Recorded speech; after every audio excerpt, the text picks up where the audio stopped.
Have you had students who could push your buttons, who could take you over the edge, who were just mean and disrespectful? I've had various students who were extremely adept at misdirection. From little second graders to the teens, I've had students who could turn the tables away from their lack of productivity and their disrespectful demeanor to attacking me. One student was intent on running me out of the building, never to return, just like the previous 6 or 7 teachers. Well, she tested my will to remain consistent. Every time she attacked me as a person, I had to change it to academics or behaviors. Like a pro boxing champ, her words knocked the wind out of me. I tried so hard to protect myself, to get back up and not throw in my towel. I could not take her words personally. At first, my feelings were hurt, thinking, how could a child be so cruel? But I took them away and realized that she wasn't fighting me. She didn't even know me. This was a bad habit of which she was really good. I had to remember that she was a child and I had to break down that barrier if she and my class was going to improve. I put my game face on. I decided that I was not going to go into defense mode. I was going to use factual feedback.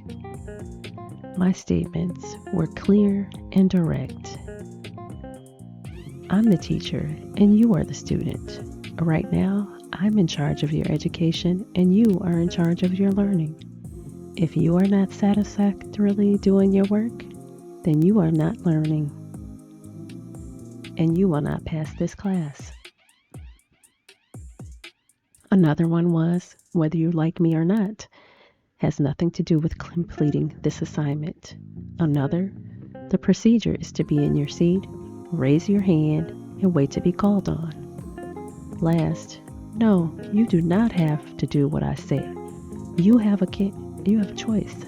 Just remember, your choices have positive or negative consequences that you should think about before you act. On my behavior tracking chart, I neatly recorded if the student refused to do the assignment or follow procedures. I kept moving. On to the next student.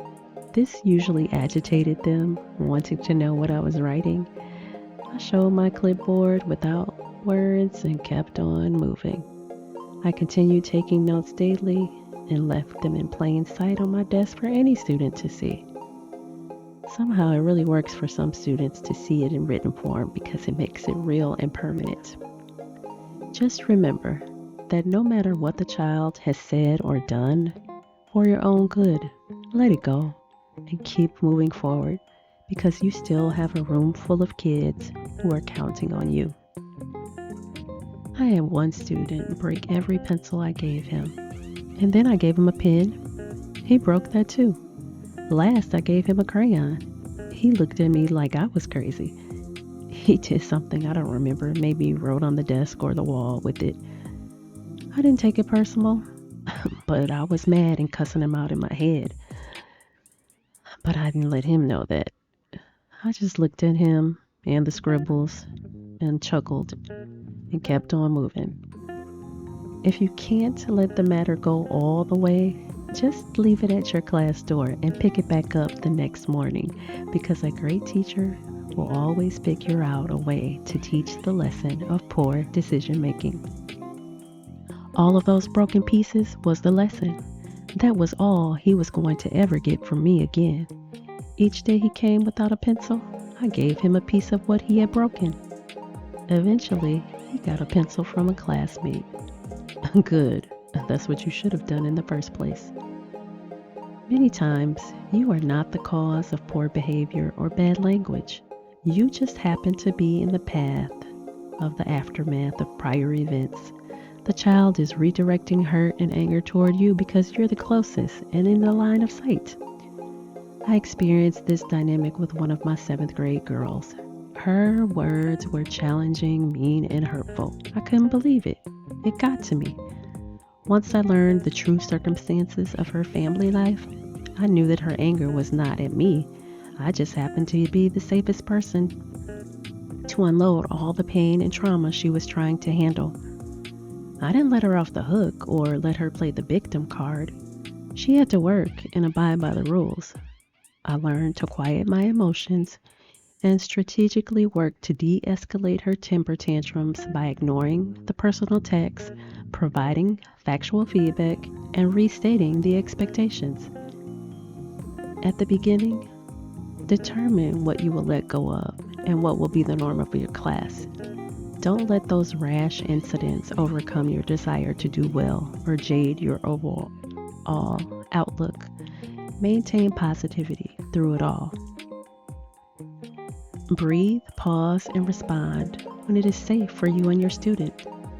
Those times when my buttons were pushed, I could be heard stating loudly the class rules. Yes, child, you can do whatever you want as long as it does not interrupt the learning of you or anyone else in the world. Yes, you can do whatever you want as long as it does not harm you or anyone else in the world. If you harm someone or interrupt the learning, I will have to do something. And then I would do something like call a parent, move all the students away from the child, instruct other students to stay away from the student. That's a good one. Or instruct students to refrain from communicating with the student. That's another good one, until their behavior improved or they did their work. There are hundreds of options. And you don't have to tell the student in advance. Surprise can be an efficient and effective way to take students off guard. An even better approach is to quickly shift your attention away from the offender. Immediately highlight the actions and behavior of students following directions, being kind, and those completing work. Here you can be overly excited and boisterous, calling out and praising the good for as long as it takes to overtake that bad energy. I would even pull out my bullhorn to talk above the voices who wanted to disobey. It takes some time and some practice to fine-tune that way of speaking and to change your way of speaking. Factual feedback takes you out of the equation. It places the responsibility on the student.